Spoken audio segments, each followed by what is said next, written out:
It's on the floor, or did he pick it up?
Thank you, Twinette. Are there announcements that need to be made for this morning? We have a monthly meeting for business this coming Wednesday evening at 7 Eastern Time.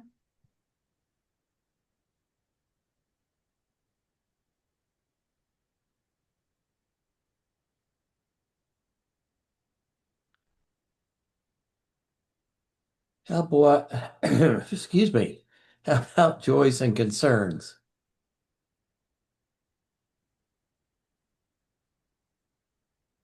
I'm scheduled to go to surgery for my melanoma this week, so I could use your prayers.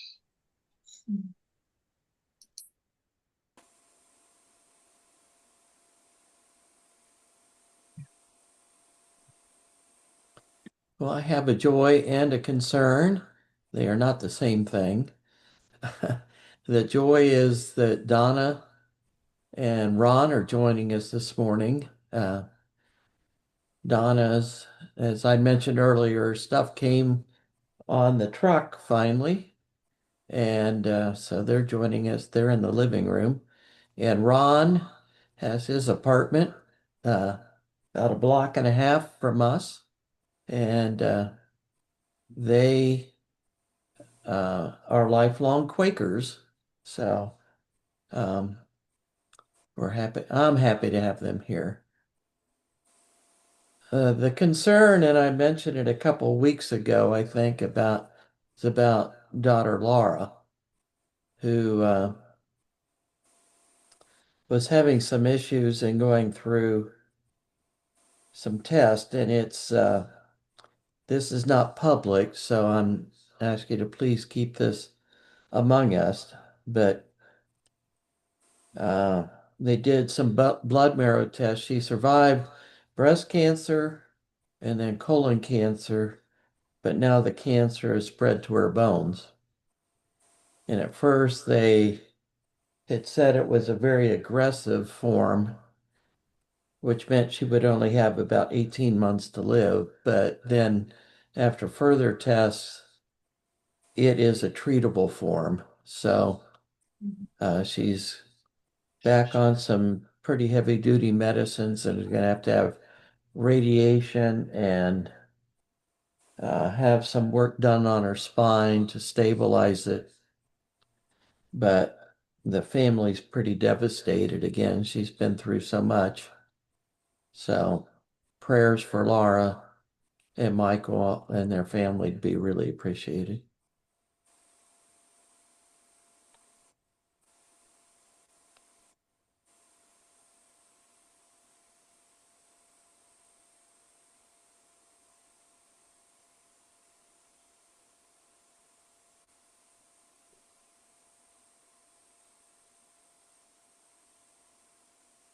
Well, I'm sure we all have joys to celebrate, and we celebrate them with you, and likewise the concerns, prayers for health and treatment. And so we'll lift these to God's light and love, both which are healing in different ways.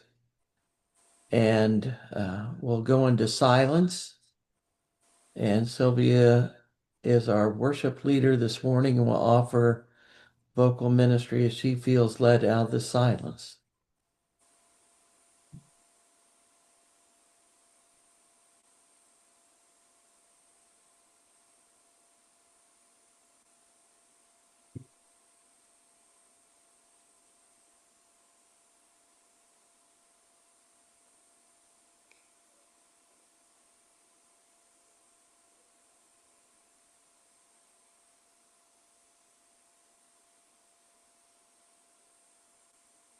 Last week, I read to you words, not my own words, but those words written by American theologian and social activist Ron Sider on the topic of should Christians kill?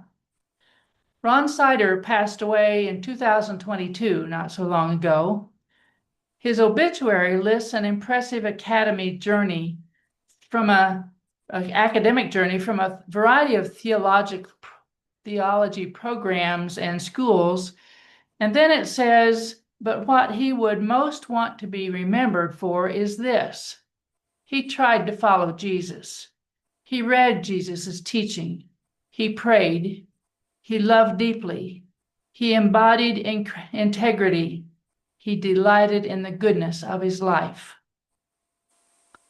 Well, I hope you found it helpful to hear Sider's historical account of how Christians have responded to the question, should Christians kill, from the time the early Christians through our current century.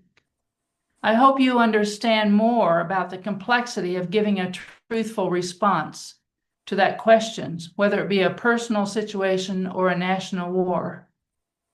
Today, I wish to share more about how we personally would respond if asked, do you believe a Christian should kill another human in any circumstance? Sometimes as Quakers, we are challenged by someone directing the question to us personally, such as, what would you do if a criminal pulled a gun or a knife and threatened to kill your wife or daughter or mother or husband or son or father? Well, most likely, none of us have ever faced such a situation, and we never will. But this question invites many considerations when we form a response. I hope what I share today may help each of us define and strengthen our Christian position on killing, which may give us a handle on what to do in different situations. When I was in the principal's training program at Butler, which is 28 years ago, it was a cohort group of 24 students who spent 2 years in the program. The first assignment for each of us was to develop and present on a video our personal platform on education. In other words, we were to share with the class what we would stick to as our core beliefs about education. We were to present what principles on which we would make our decision about students. If students had a problem, we were to be able to go back to our core beliefs about how to solve the problem. We each needed to develop and call up our personal platform to answer thoughtfully. So I hope that helps us follow that pattern when we are saying we need to develop our personal stand before we know how to respond to any situation that calls for peacemaking. When most people ask the question, if you are a pacifist, what would you do if a maniac attacked your wife? According to John Howard Yoder, he's the author of the book, What Would You Do? Maybe you've seen it before. The question assumes at least three things. When someone says, what would you do? The questioner assumes that I alone have the decision to make and that my wife and the attacker have no options, and that the attacker is pre-programmed to do the worst evil he can. Pardon my pronouns. I don't know how to do this without saying them all. Just do the best we can. I'm not assuming the man is the criminal and the women are the weaklings here. Another thing the questioner would assume would be that I am in substantial control of the situation and I can stop the attacker if I want to. That is, if I use violence, I can stop the attacker and save my wife. If I don't use violence, my wife will likely die. Those are the assumptions. But failure to succeed is a serious possibility in every case of dramatic confrontation. That is all the more true when both parties to the conflict are acting in unfamiliar roles and under exceptional pressure, says Yoder. He says no one can predict with certainty how anyone would really react to an absolutely unprecedented crisis. John Yoder was a professor at Notre Dame and did his doctorate dissertation on this topic. That's what this book is about, is his dissertation. But the book also contains writings by others, such as Joan Baez, Tom Skinner, Leo Tolstoy, and Dale Ackerman, some of whom we will hear from later.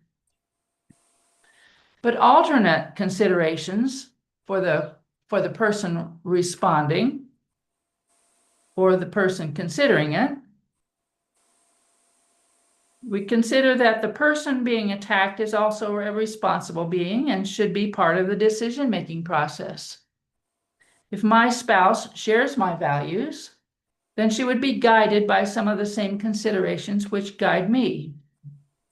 There are some wives who would be quite angry if her husband didn't kill her attacker. But at least some Christian women would not want to be protected by lethal violence in any way. One consideration is that the righteousness of the protector is at stake in this situation. He may be asking himself, am I morally qualified to be judge, jury, and executioner and perform all those roles in 1 second? This consideration would be the third. You may be asking yourself, what is the motivating factor this person has to attack my wife? Is there room for the possibility that the offender might be like Jean Valjean, only looking for bread for his hungry children? Or some other reason this person feels oppressed or desperate? And you may be considering your self-image or your ego. Will my response affirm or deny that I am a strong person? Several years ago, when Dale and I lived in the big old house in the country outside Mooresville, we had our John Deere riding lawnmower stolen out of the barn. Not just once, but 3 times. After that, we kept the mower in the garage. I was not yet convinced that the mower was safe, and I had a dream. In the dream, I heard a noise in the garage and went out to see a young man who appeared to be trying to steal our lawnmower. When he saw me, he grabbed a large screwdriver from the workbench and shoved it sideways under my chin against my neck. But I was able to speak to him gently, and asked him to put the screwdriver down so we could talk about what he needed that I could get for him without him having to steal that mower. Remember, this is a dream. He took away the screwdriver. I sat down on this back step into the house and asked him to sit beside me. He sat down and he started to cry. I started to rub his back, and then I woke up. But I've been grateful for that dream ever since, as it seems to be an encouragement that I really could be calm in a situation like that. In Yoder's book, in a section written by Peggy Gish, do you remember Peggy Gish? She and her husband Art and their work with the Christian peacemaker teams in not only Israel, Palestine, but in Iraq. They were from the Church of the Brethren in Ohio. Peggy tells this story, though it is not her own. An older woman was walking down a city street carrying 2 large shopping bags. 2 men came up behind her and overtook her on both sides. She knew what they were planning, but she was far from any residence or person she knew. Before they got close enough to touch her or say anything, she turned and grinned at each of them, thrust her packages into into their arms, and told them how relieved she felt now that they had come along. "I was rather nervous on this street," she said, "and these bags are so heavy. Would you help me?" Instinctively, the men took the packages, and the 3 walked along together as the woman cheerily thanked them and told them how kind they were to help her. Here's another story that would fit in Peggy Gish's chapter about neither violent nor victim. Maybe I've told this story to you before about Getri Agiza. I've been with Getri on a few of my visits to Kenya. As a very young woman, she first showed up to help organize the Kenyan Quakers into what they called the Friends Church Peace Team. They organized quickly after the post-election violence in early 2008. Getri tells this story about her own experience. She was traveling somewhere on a matatu. A matatu is a van for public transportation, usually way overcrowded with about 20 people in seats for 12. Getri was seated behind 2 young men who, she heard from their conversation, were planning to attack a local politician with the machetes they were carrying. She decided to listen carefully so she could be sure of their intent. Then when the matatu stopped and they got off, she got off too and followed them. It didn't take long before they noticed her, and when they had gone quite a distance and she was still with them, they asked her, "Why are you following us?" Getri responded by saying, "I'm going to see our district officer, Benjamin Udoga." I just made up that name because I don't know what his name was. The men asked, "Oh, do you know him?" Getri didn't know him, but she responded, "I have an appointment with him, but I'm not sure where his office is. If you can show me, I will introduce you to him." So she let them lead the way to his office and was fortunate that he was there.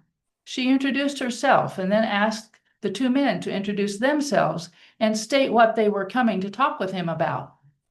After about an hour of discussion, the men and Getri returned home on another matatu, feeling pleased that the discussion was peaceful and productive. Getri continues to lead the Friends Peace Team in Kenya as part of the staff of Friends United Meeting. Going back to Yoder's book, the last section is titled, "But Does It Really Work?"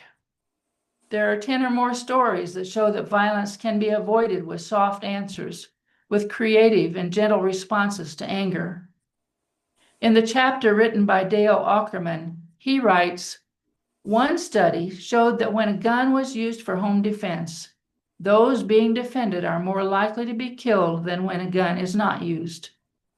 The person who tries to stop a violent attack by initiatives of love may succeed, but quite often may fail. We take a big risk if we reject such violence and seek to live the love of Christ.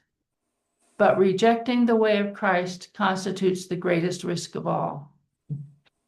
This is the way of Christ. From Luke 6:27-35. But I tell you who hear me, love your enemies, do good to those who hate you, bless those who curse you, pray for those who mistreat you. If someone strikes you on one cheek, turn to him the other also. If someone takes your cloak, do not stop him from taking your tunic. Give to everyone who asks you, and if anyone takes what belongs to you, do not demand it back. Do to others as you would have them do to you. If you love those who love you, what credit is that to you? Even sinners love those who love them. And if you do good to those who are good to you, what credit is that to you? Even sinners do that. And if you lend to those from whom you expect repayment, what credit is that to you? Even sinners lend to sinners, expecting to be repaid in full. But love your enemies, do good to them, and lend to them without expecting to get anything back. Then your reward will be great, and you will be sons of the Most High, because he is kind to the ungrateful and wicked. Be merciful, just as your Father is merciful. And this from George Fox's journal.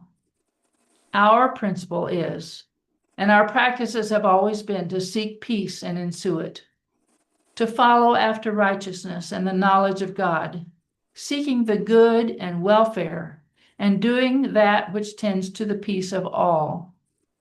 We know that wars and fighting proceed from the lusts of men, as James 4:1-3, out of which the Lord hath redeemed us, and so out of the occasion of war.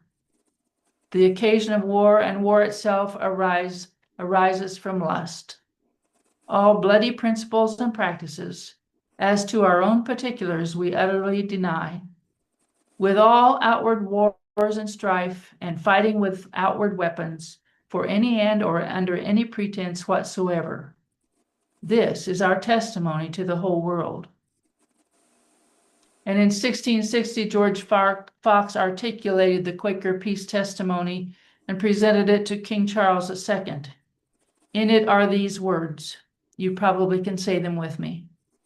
We utterly deny all outward wars and fighting with outward weapons, for any end or under any pretense whatsoever. We live in the virtue of that life and power that takes away the occasion of all war. I leave you with this query. What are we doing to take away the occasion of violence in our families, in our neighborhoods, in the world? You have listed many things that we are doing. Keep thinking, what are we doing to take away the occasion of violence, the occasion of all wars?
Thank you, Sylvia and Twinette, for your ministry offerings.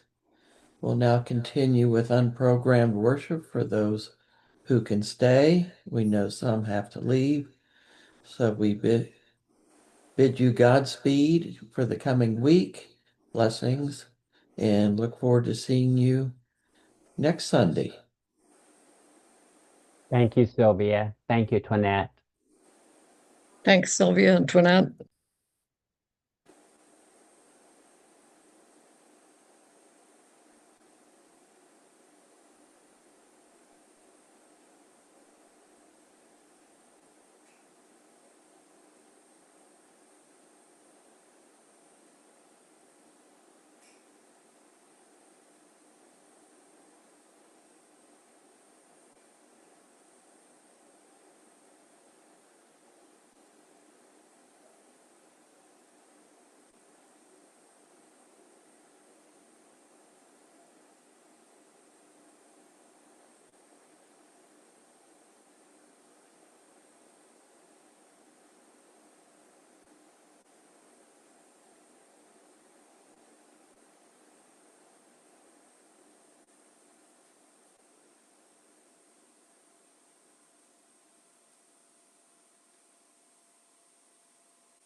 If friends' hearts are clear, we can close meeting for worship.